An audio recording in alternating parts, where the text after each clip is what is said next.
bicara soal HOTS nih. Ini ada contoh soal nih. Contoh soal dalam jejaring kerja. Coba perhatikan.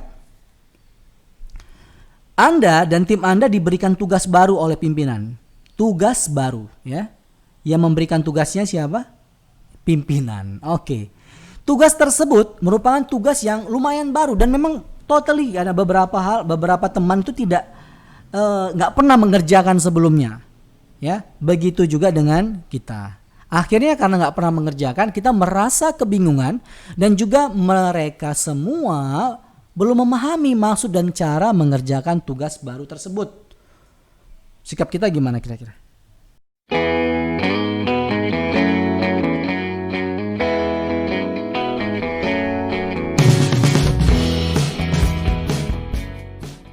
Jika teman-teman suka dengan video ini, bantu kami untuk membangun channel ini dengan cara like, share, comment, and subscribe. Dan jangan lupa aktifin juga tanda loncengnya, supaya teman-teman selalu mendapat notifikasi video terbaru dari channel ini.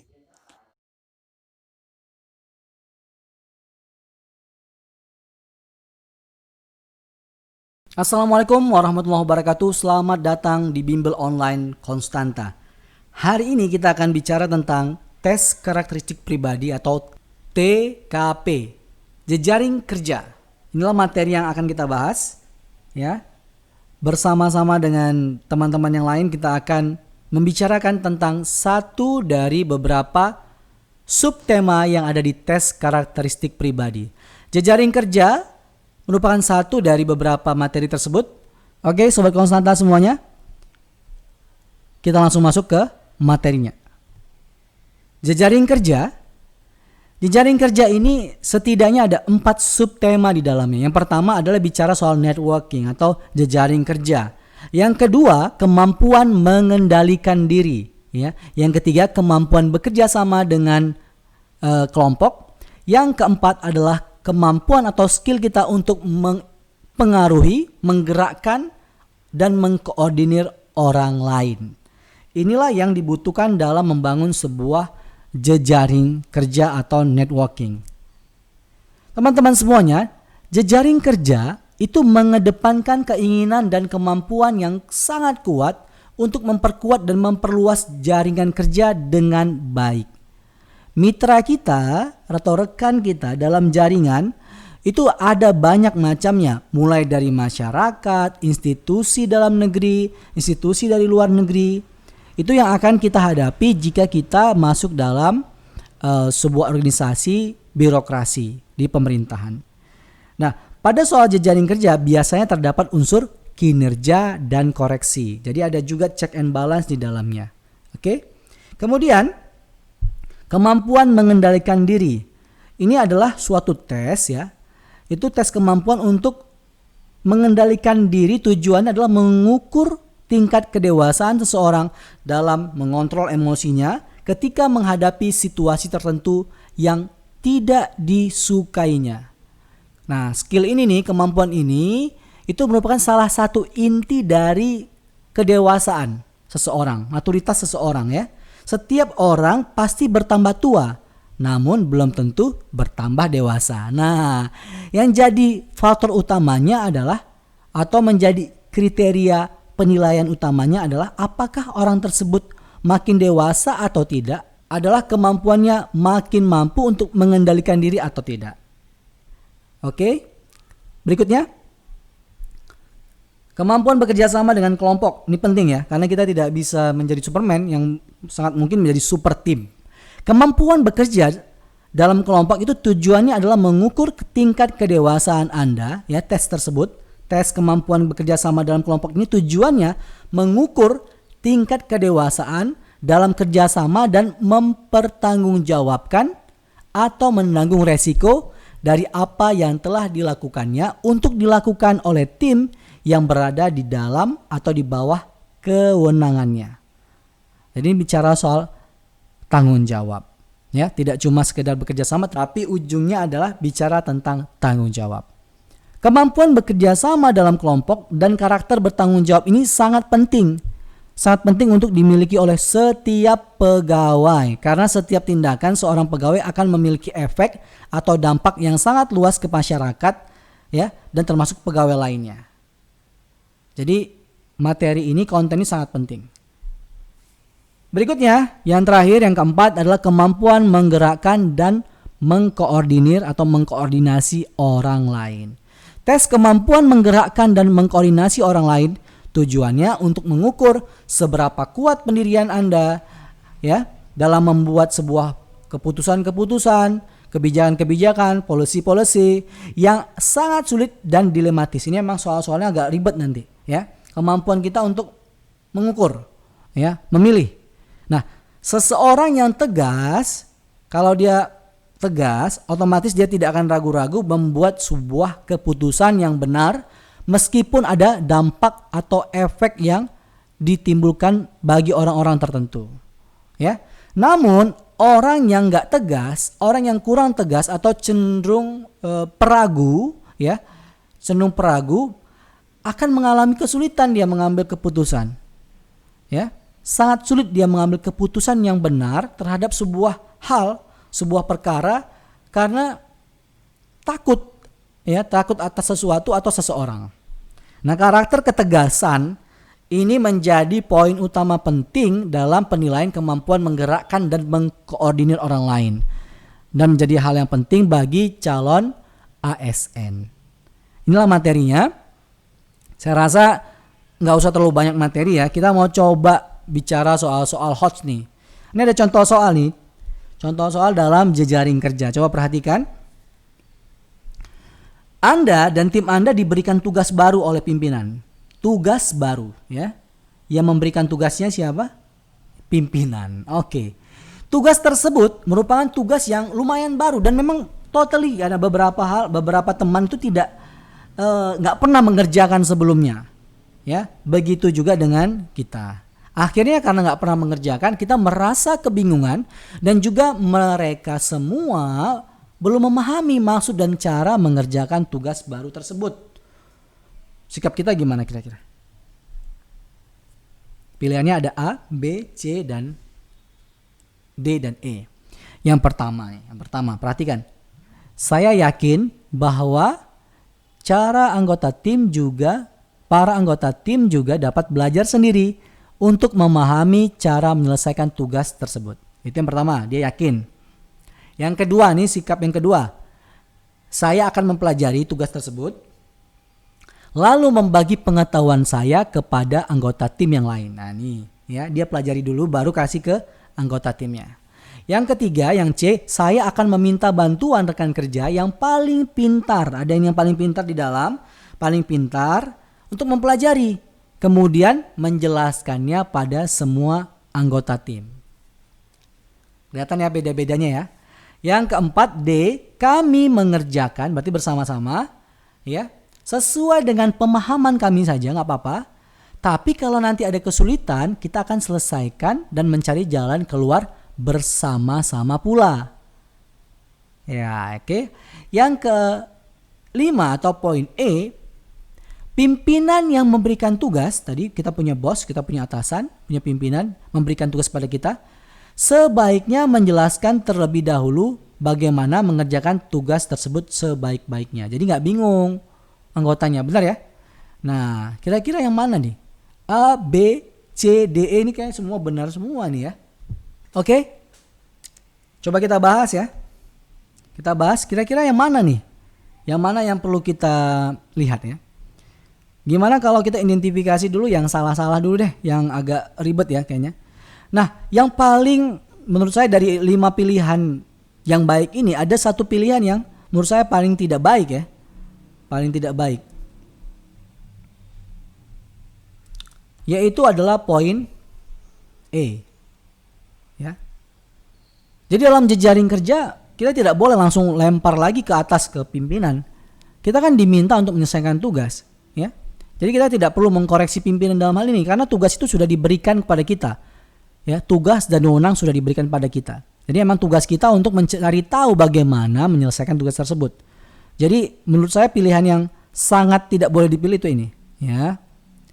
Oke, jadi kita punya 4 nih sekarang pilihan. 4 pilihan. Kira-kira yang mana? Ya, sebagai sebuah team leader?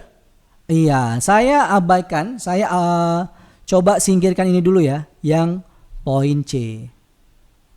Meskipun saya tahu dalam tim itu ada yang pintar, karena semua kita bingung, harusnya kita belajar semua dong. Ya kan? Kita harus belajar semua. Kita harus belajar semua. Ya. Tetapi kalau bisa belajarnya jangan sendiri-sendiri, bersama-sama aja. Ya. Jadi kita coba coret ini A sama C. Maka pilihannya adalah B dan D. Kira-kira dari pilihan B dan D ini apa yang, pilihan mana yang nilainya 5? Iya, terserah ya sebenarnya. Kalau di konstanta tuh kalau udah dapat 2 pilihan begini tinggal tembak aja deh, terserah. Mentok-mentok dapat nilai 4. Ya. Tetapi karena ini proses belajar tentu saya akan jelaskan. Poin yang paling tinggi itu diperoleh di pilihan huruf D. Ini nih yang benar. Ini poinnya 5. Kenapa begini ya? Kenapa nggak B aja? Saya mempelajari tugas tersebut lalu membagikan, kan efektif ya? Iya, jadi karena jejaring kerja, kita bicara soal jejaring kerja, kita bicara juga soal kebersamaan. Karena network itu penting, di tugasnya itu dikerjakan secara bersama-sama, ya. Dan pada saat punya kesulitan diselesaikan bersama-sama, ya. Tetapi kalaupun tidak demikian, maka pimpinan yang mengambil alih dan membagikannya kepada yang lain untuk dikerjakan juga bersama-sama. Jadi poin ini adalah poin ke-4. Saya rasa paham ya? Ya, ini dia penjelasannya. Jadi materi tersebut adalah materi tentang saling memahami, keaktifan, dan kerjasama. Memberikan kontribusi agar tujuan kita tercapai. Ada tujuan yang belum dicapai oleh tim di sini, ya. Kita dituntut untuk berkoordinasi dengan yang lain dan berkolaborasi dengan tim kita untuk mencari langkah yang paling efektif, paling efisien agar tujuan tercapai. Maka opsi yang tepat adalah opsi D. Dan selanjutnya adalah opsi B. Oke. Next, soal berikutnya. Kemampuan bekerja sama dalam kelompok. Contoh soal nih ada. Contoh soal. Hari ini di kantor Anda akan diadakan rapat besar terkait dengan kebijakan yang akan ditempuh oleh perusahaan dalam rangka untuk meningkatkan pelayanan terhadap masyarakat.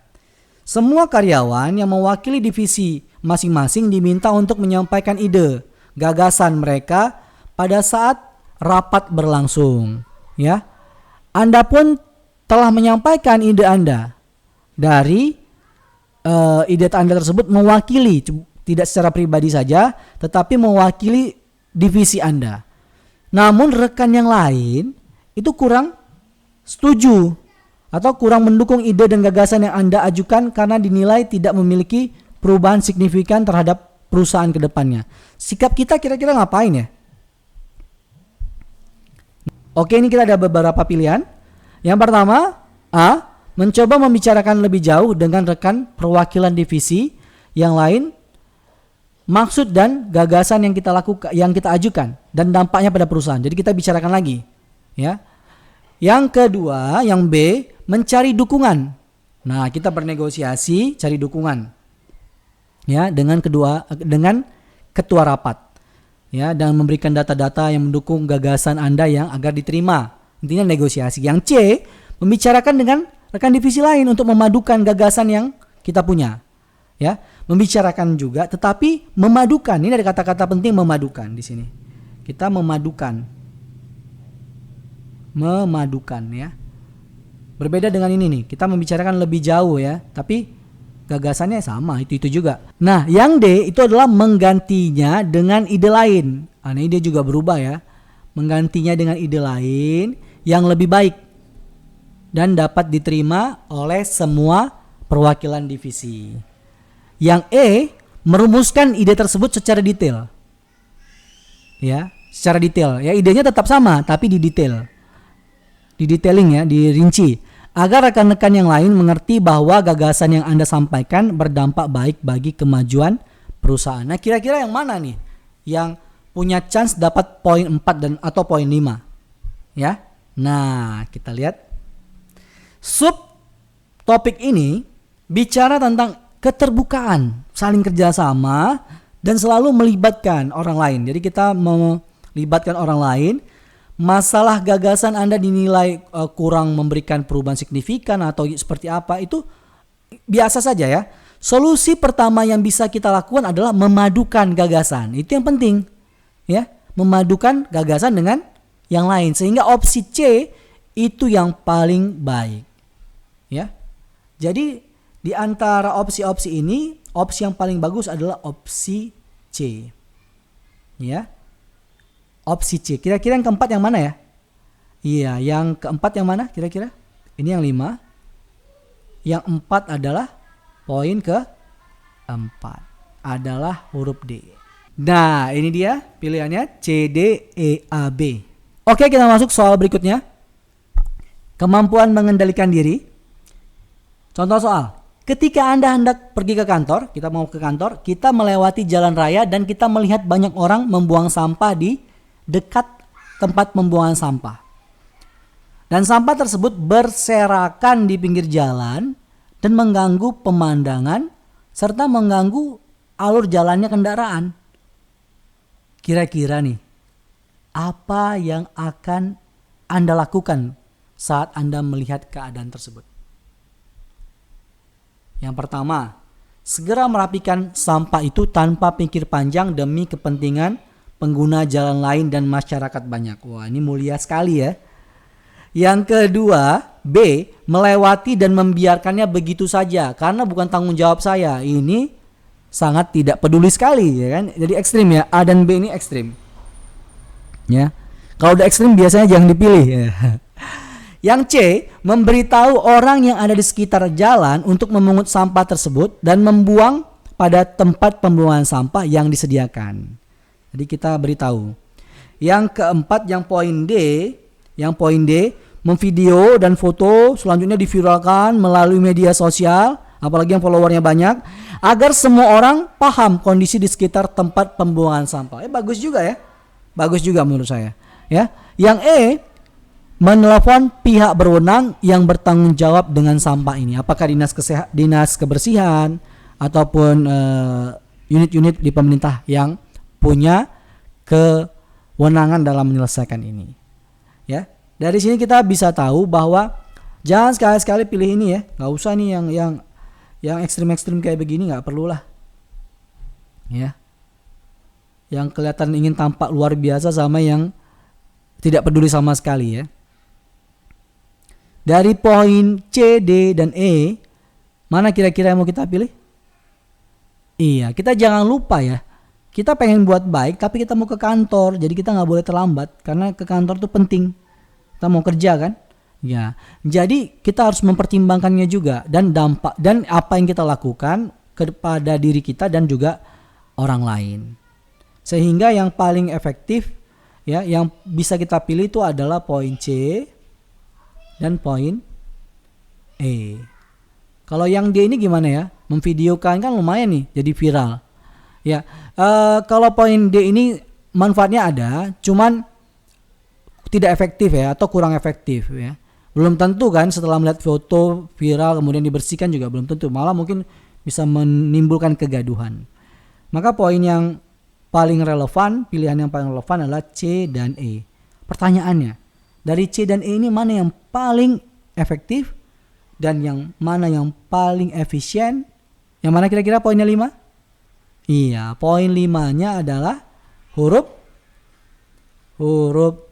C. Ya, pilihan C, ya. Jadi kita cukup beritahukan orang di sekitar tempat jalan memungut sampah dan maka akan ada orang yang membersihkan. Kita bisa langsung ke kantor, ya. Tidak perlu menunggu lama karena ada orang yang di sekitar tersebut. Jadi dia bisa action, ya. Maka pilihan yang paling tepat adalah pilihan C. Yang pilihan nomor 4 ini bagus juga. Cuma setelah nelfon dengan action membersihkan jalan tentu ada delaying waktu, ada tenggat waktu. Jadi ini kurang efisien yang nomor 4 ini. Ya. Kurang efisien dan sebenarnya kurang efektif juga dari sisi waktu ya. Nah, sehingga kurang memakan waktu yang lebih banyak daripada poin yang di huruf C. Sehingga C layak punya nilai 5. Iya, ini dia.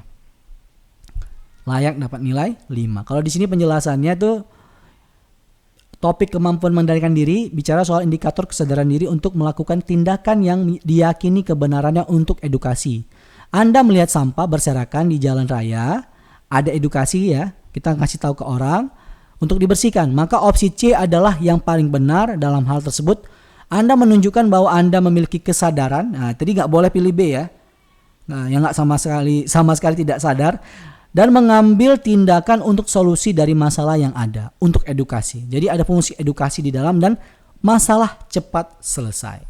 Sehingga materi yang paling atau pilihan yang paling tepat adalah poin C, ya. Kemudian poin E.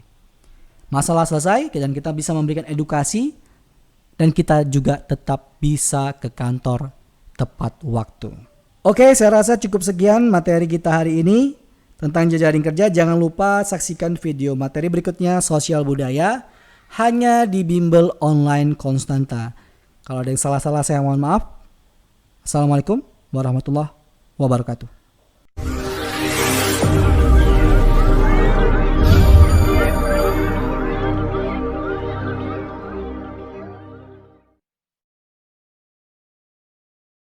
Jangan lupa tonton video kami yang lain ya.